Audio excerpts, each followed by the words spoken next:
Quando a gente fala que é uma narrativa, é uma narrativa. Narrativa é uma fala sem provas. É isso que tem no relatório final da Polícia Federal. A Polícia Federal fala: Rodrigo Bezerra de Azevedo estava nas proximidades da residência do ministro Alexandre de Moraes. Fala, falar até papagaio fala, qualquer um fala. Em um Estado democrático de direito que não se admite exceções, a acusação traz prova. Não estamos aqui em um processo de Código de Defesa do Consumidor que o ônus da prova é invertido? Será que o Davi Alcolumbre vai continuar segurando os pedidos de impeachment do Alexandre se ele e as empresas relacionadas a ele puderem sofrer sanções financeiras? Eu acho que não. Eu acho que o Gilmar, por exemplo, não ia gostar de ver o escritório do Sérgio Bermudes, lá, Guiomar, tendo todas as contas congeladas, um dos maiores escritórios de direito civil no Brasil, sendo completamente destruído por sanções financeiras e se tornando tóxico. Eu acho. Sejam bem-vindos, o meu nome é Bruno. Deixe o seu like e inscreva-se no canal.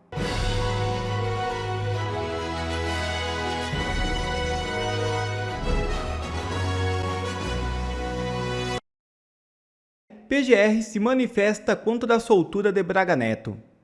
A Procuradoria-Geral da República se posicionou contra o pedido de liberdade apresentado pela defesa do general Walter Braga Neto, preso preventivamente sob a acusação de envolvimento direto na suposta tentativa de golpe de Estado. A manifestação assinada pelo Procurador-Geral Paulo Gonet foi enviada ao ministro Alexandre de Moraes do Supremo Tribunal Federal na sexta-feira. No documento, Gonet defende a manutenção da prisão preventiva de Braga Neto e o indeferimento da liberdade provisória, com base na gravidade das acusações e no risco de interferência nas investigações. Caberá agora a Moraes decidir se o general permanecerá preso ou se poderá responder em liberdade. Caso o pedido seja negado, a defesa ainda poderá recorrer à primeira turma do STF. Na cara de ministros, advogado acaba com narrativa de golpe e desmente a PF. É isso mesmo. Durante o julgamento da denúncia apresentada pela Procuradoria-Geral da República contra os 12 integrantes do chamado Núcleo 3 da suposta trama golpista, nesta terça-feira, o advogado Jeffrey Schickini, defensor do tenente-coronel Rodrigo Bezerra de Azevedo, soltou o verbo frente a frente com ministros. Foi uma dura resposta. O advogado se referiu diretamente ao ministro Alexandre de Moraes, Cristiano Zanin, Flávio Dino e Luiz Fux. Veja o vídeo. A Procuradoria-Geral da República, a Polícia Federal, desconsiderou a prova, ministro Zanin, que nós da defesa tivemos que, com muito esforço, conseguir. Nuvem do iPhone. Agora a Polícia Federal e a PGR vai ter que dizer que a Apple mente. A Apple que mente. A Polícia Federal fala a verdade sem documento e a Apple e o RAP mentem. Dia 15 de dezembro de 2022, a farsa da Polícia Federal disse que o tenente-coronel Rodrigo Bezerra de Azevedo estava nas proximidades da residência do ministro Alexandre de Moraes, ministro Fux. Isso não aconteceu.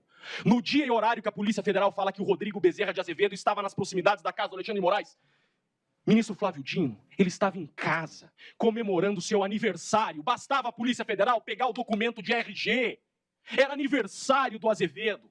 Ele estava em casa com a esposa e com a filha, respondendo mensagens de WhatsApp. Cadê, ministro Zanin, a extração do celular do coronel Azevedo, que está preso há 6 meses, o mesmo tempo que ele demorou para conseguir esse gorro preto?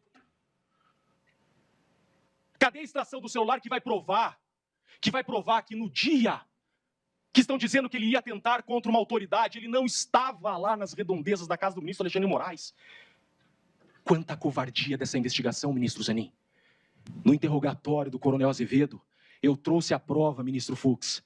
Eu mostrei para o delegado, quero deixar consignado, delegado da Polícia Federal, Shore. Eu entreguei para ele um documento da nuvem do Azevedo, que ele estava em casa naquela hora, e naquele dia. Esse documento não foi juntado no relatório final da Polícia Federal. A Polícia Federal omitiu essa prova de inocência. A PGR na denúncia não fez menção a essa prova de inocência. Não era ele, ministro Fux. Não era ele. Com muita dificuldade, nós da defesa conseguimos acessar o RAP do preso com o celular apreendido. Excelências, na hora e no dia que a Polícia Federal fala que o coronel Rodrigo Azevedo estava nas redondezas da casa do ministro Alexandre de Moraes. Ele estava pedindo um rap para jantar com a sua família no seu aniversário. Mas que investigação é essa? Quando a gente fala que é uma narrativa, é uma narrativa.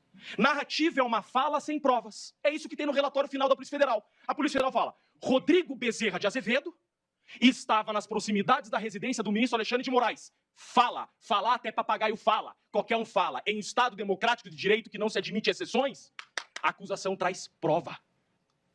Não estamos aqui em um processo de Código de Defesa do Consumidor que o ônus da prova é invertido.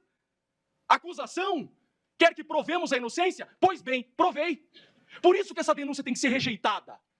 Porque eu não estou pugnando aqui em dúbio pro réu. Nós provamos que ele não estava nas redondezas da residência do ministro Alexandre de Moraes. Com provas. Com provas. Que não constaram do relatório final do delegado Schor, não constaram da denúncia da PGR. E agora? Lembro, ministro Zanin, eu sou de Curitiba. Participamos de muitas audiências na Operação Lava Jato. Eu lembro uma vez que eu assisti o advogado Zanin, que já foi, sem sombra de dúvidas, um dos maiores exemplos de resiliência ao totalitarismo da advocacia brasileira. Vossa Excelência olhou para o então juiz Sérgio Moro e disse: essa defesa não vai se manifestar enquanto não tiver acesso à integralidade do material. Excelências, há 6 meses, Rodrigo Bezerra de Azevedo está preso porque a Polícia Federal falseou sua herbe e até agora eu não tive acesso. O que querem esconder? Algo querem esconder, ministro. Só que decisão judicial se cumpre. O relator nos intimou para apresentar a resposta à acusação e nós apresentamos. E na resposta à acusação, ministro Alexandre de Moraes, nós juntamos de novo essas provas. O Rodrigo Azevedo estava em casa naquela data. E agora, de forma extemporânea, vem um relatório da Polícia Federal dizendo que a trama golpista e o atentado seria 22. Mas espera lá, a PGR vai aditar a denúncia?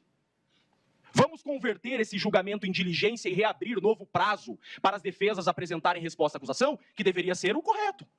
Porque o meu cliente está preso porque a acusação diz que no dia 15 ele estava nas redondezas da casa do ministro Alexandre de Moraes. Ministro, não estava. Eu provei que ele não estava. Prova documental. Nuvem da Apple e RAP. E há inúmeras mensagens que ele trocou de celular respondendo parabéns. 3 horas daqui à residência dele. Dia 22 é a nova data da tentativa do golpe, pois que o Procurador-Geral da República tem a hombridade de pedir a liberdade desse inocente, que até então, há 6 meses, está preso com outra data. Excelências, não para por aí, o absurdo segue. Absurdos piores. Se essa denúncia for recebida, e se esse acusado continuar preso a partir de hoje, será a maior injustiça da história do direito brasileiro. Nunca se viu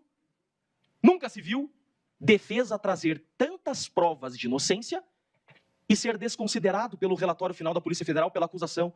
Então, pugno para que não seja desconsiderado também por Vossas Excelências. Que o judiciário máximo desse país não desconsidere essas provas. Excelências, o relatório final da Polícia Federal fala que do dia 14, isso aqui é muito importante. É muito importante. Olhem que coisa feia. Isso é feio. Isso é imoral. Isso é antiético. Do dia 14 ao dia 18 de dezembro, o dia 15 está nesse meio aqui, a residência do ministro Alexandre de Moraes está nesse meio. Do dia 14 ao dia 18, Coronel Azevedo foi no quartel, deixou seu celular no quartel e só saiu do quartel com esse celular dia 18. A Polícia Federal fala, a mesma herbe, estação rádio base, estava do dia 14 ao dia 18 no quartel. Excelências, nós trouxemos uma foto da nuvem de novo, que no dia 14 à noite, o Coronel Azevedo jantou com familiares, com amigos. A foto foi tirada com o seu celular, dia 14 à noite. Dia 15 foi seu aniversário. Dia 16 ele trabalhou normalmente. Excelências, essa informação é falsa, porque eu provei que é falsa. E cadê a herbe? Por que a Polícia Federal esconde as herbes? Quantas vezes eu já pedi, em qualquer processo, ministro Zanin, um processo de homicídio, em uma semana o advogado tem acesso à herbe. Essas herbes que a Polícia Federal usa para acusar o Rodrigo Bezerra de Azevedo são falsas. E não há aqui nenhum adjetivo ofensivo à Polícia Federal. É que eu trouxe, essa defesa trouxe prova em conteste documental de nuvem da Apple. Isso não pode ser desconsiderado. Tem um inocente preso? Sim, tem um inocente preso. E, excelências, todo o período que o relatório da Polícia Federal diz que houve um monitoramento das autoridades, todo o período, Rodrigo Bezerra de Azevedo estava na Espanha. A Polícia Federal pôs isso no relatório? Não pôs. A PGR teve a hombridade de colocar isso na denúncia? Não teve. Que processo é esse? Por que a acusação falseia os fatos? Ministro Zanin, ministra Carmen Lúcio, no interrogatório do Rodrigo Bezerra de Azevedo, tudo isso que eu estou falando aqui foi esclarecido. E nós juntamos esses documentos, são provas incontestes. No relatório final não consta esses documentos. A PGR omitiu esses documentos e agora nós colocamos na resposta à acusação que vai ser analisada hoje. Ministro Fux, sou muito fã de Vossa Excelência. O Jeffrey Chiquini, cidadão, tem muito respeito e admiração por Vossa Excelência.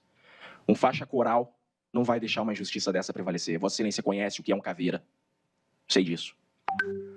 O senhor sabe a hombridade desses homens. Não deixe um caveira preso injustamente. Esse cara é inocente. Esse cara é FE das Forças Armadas Brasileiras, ministro Fux. Ele é FE do Exército Brasileiro. Ele é FE na Espanha. Ele é um dos homens mais preparados do Exército Brasileiro. Ele foi pinçado a dedo. Pinçado a dedo. Compraram a coleira, ministro Fux, e saíram atrás do cachorro. Foi isso que o Shor fez. Comprou a coleira e saiu atrás do cachorro. O que fazer agora com as provas que nós trouxemos? Que o Azevedo, no dia 15, no horário que a Polícia Federal fala, ele estava em casa e está provado. Excelências, nem o Mauro Cid, em suas delações, citou uma única vez o Rodrigo Azevedo. Nunca o Rodrigo Azevedo foi citado em uma delação. Ministro Zanin, em todas as reuniões que constam do processo da investigação que ocorreram entre os FS, o Azevedo não estava, e a Polícia Federal fala que o Azevedo não participou de nenhuma reunião dos FS. Onde está a participação do Azevedo? Ela não existe. É um inocente preso. Eu peço a liberdade desse inocente hoje. Eu peço a liberdade. Eu trouxe prova de que ele não estava no local que a Polícia Federal fala que ele estava. Isso não pode ser desconsiderado. Isso é uma questão humanitária, uma questão de justiça. E a denúncia tem que ser rejeitada porque já provamos a inocência. É desnecessário prosseguir desse processo contra o inocente, provadamente inocente. Por isso o pleito dessa defesa, com o máximo respeito, é pela rejeição dessa denúncia, pois que provamos ser inocente. Presidente, com muito respeito, devolvo a palavra a Vossa Excelência. Prazer imenso estar diante de Vossas Excelências. Devolvo a palavra sem mais. Muito obrigado. O que nós estamos buscando é que os Estados Unidos utilizem as legislações existentes para sancionar indivíduos que cometam graves violações de direitos humanos, atos de corrupção favorecendo um grupo político e que violem a jurisdição dos Estados Unidos e ataquem empresas e indivíduos americanos. Ninguém aqui pede para que Donald Trump entre de cabeça na eleição no Brasil, de forma alguma, porque isso poderia, sim, de fato, ajudar um Lula que vem, cujo governo praticamente acabou. Né? Isso poderia ajudar o Lula a criar um inimigo no exterior para justificar os problemas no próprio país. Então, essa, de fato, é uma preocupação que todos nós temos que ter.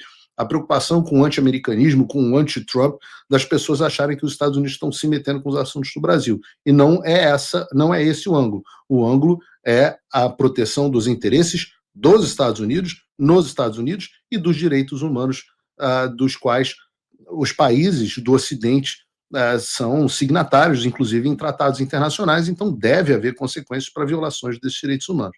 O que também leva a uma segunda questão que é importante, o fato de que não há grandes alternativas. Né? Tudo bem, né? Tem que tomar cuidado porque as sanções vão atrapalhar o Bolsonaro. Mas se não sofrer sanções, o Bolsonaro vai preso. E mesmo com sanções, é muito possível que Bolsonaro, inclusive, vá preso. Então, atrapalhar o bolsonarismo. Que bolsonarismo? A gente está sendo, já que vocês me consideram bolsonarista, a gente e eu digo aqui, todo o movimento de direita nacional populista, debaixo do Bolsonaro ou não, está sendo absolutamente dizimado por um ditador. Se você faz uma agressão, basicamente, ao Brasil, você está justamente levando o Brasil a se aproximar da União Europeia, da China e de outros parceiros. Então, dentro da Casa Branca, neste momento, há uma enorme cautela. Como essa fonte me disse, é uma situação de alto risco, é uma situação em que todos perdem, todos, claro, o Brasil, mas também eles. Então, óbvio, Fabiola, no governo... Quer dizer que se os Estados Unidos fizerem alguma coisa, aí então o Brasil vai se aproximar da China, da Rússia. Não é como se o Lula estivesse na China na semana passada com a Janja mamando o Xi Jinping e o Putin e o Lula uma semana antes na Rússia sentado com todos os ditadores e com o que há de pior no mundo, não. É só se os Estados Unidos sancionar que o Brasil vai se aliar a esse país? Pelo amor de Deus. Tem que ter muita cara de pau para falar um troço desse. Isso é algo altamente conhecido. Poucas pessoas veem no Lula uma figura menos antagonista ao Trump do que qualquer pessoa no mundo. Trump, tudo é possível, né? A gente já viu, né? No governo Trump tudo é possível. É possível que haja uma sanção? É possível. Mas o que existe hoje dentro da Casa Branca é uma análise de que uma sanção contra Alexandre de Moraes seria, em primeiro lugar, contra o seu próprio interesse, vamos dizer assim, de angariar votos para a extrema-direita ou para o bolsonarismo, e dois, aos interesses americanos. Só para completar aqui, Fabio, tem 10 eleições que os americanos estão absolutamente de olho na América Latina entre esse ano e o ano que vem. Chile, agora em 2025, e no ano que vem, Colômbia e Brasil. 3 países com governos progressistas. Se nesses 3 países houver uma inversão, né, se a direita ganha no Chile, no Brasil e na Colômbia, olha só o mapa da América do Sul. Chile, Colômbia, Brasil, Argentina, Paraguai, Equador, Peru. Ou seja, nós estamos falando, obviamente, de uma situação muito cômoda para Donald Trump na América do Sul a partir de 2026, se isso tudo acontecer. Gente, o chat é muito bom. As pessoas fazem aqui piadas que eu não vou fazer, senão eu vou ser cancelada. Mas o Garcia fala assim, o Xandão tá morrendo de medo. Ô, Thaís, você é especialista no Alexandre de Moraes. Ela que é a autora do podcast. Eu adoro, o José tá rindo aí. Mas é verdade, a Thaís sabe tudo. Alexandre de Moraes? Pegou mal isso aí, hein?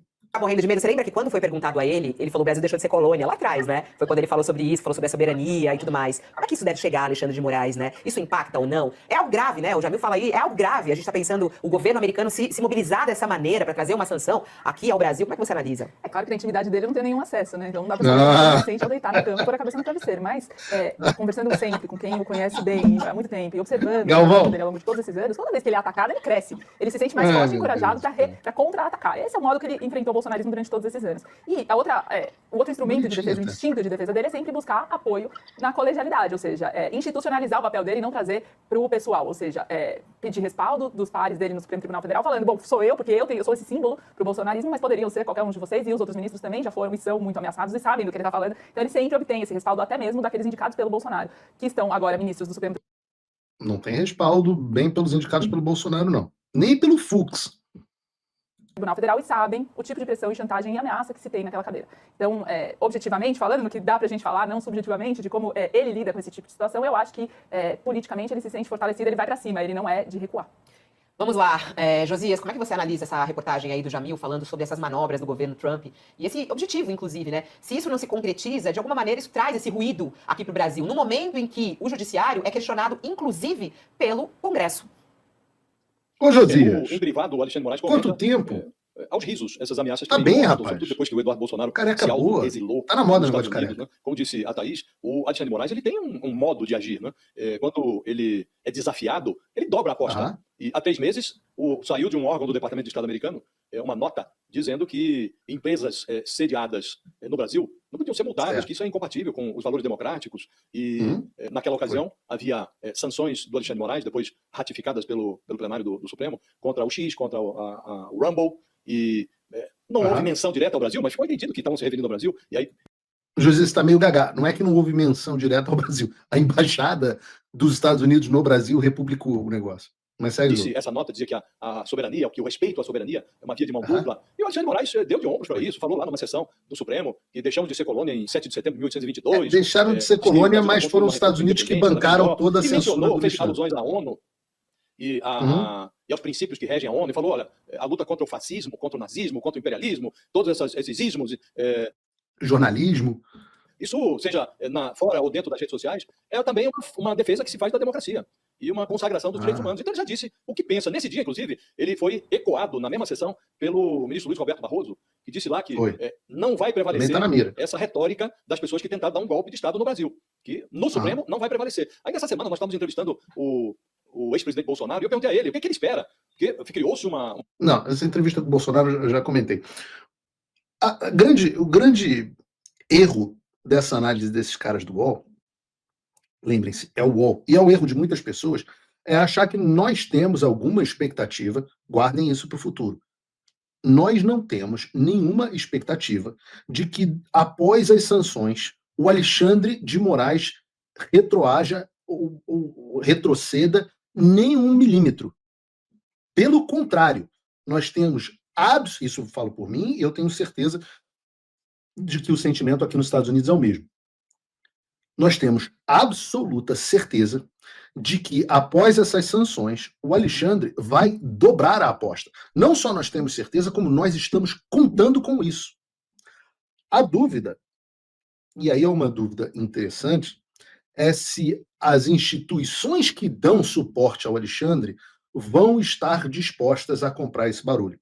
Porque, veja, o Josias e a outra menina, Thaís, a que não tem acesso à intimidade do Alexandre de Moraes, eles acertam quando eles, e eu acho que o Jamil também, eles acertam quando eles dizem que até agora a maior parte da corte, e não só a corte, o governo federal, pessoas no governo federal, o Paulo Bonet, pessoas na Polícia Federal, pessoas dentro do jornalismo, pessoas dentro da Câmara dos Deputados, senadores, têm dado suporte ao Alexandre.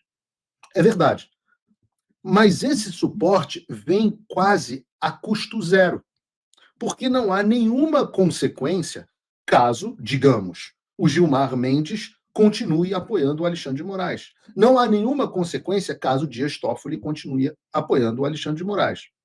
Agora, será que eles vão continuar apoiando depois que virem que o nome deles, ou o nome das esposas deles, ou da filha, dos escritórios de advocacia que agem e são a grande fonte de receita deles, estão na mira de serem sancionados? Será que vão continuar dando suporte ao Alexandre?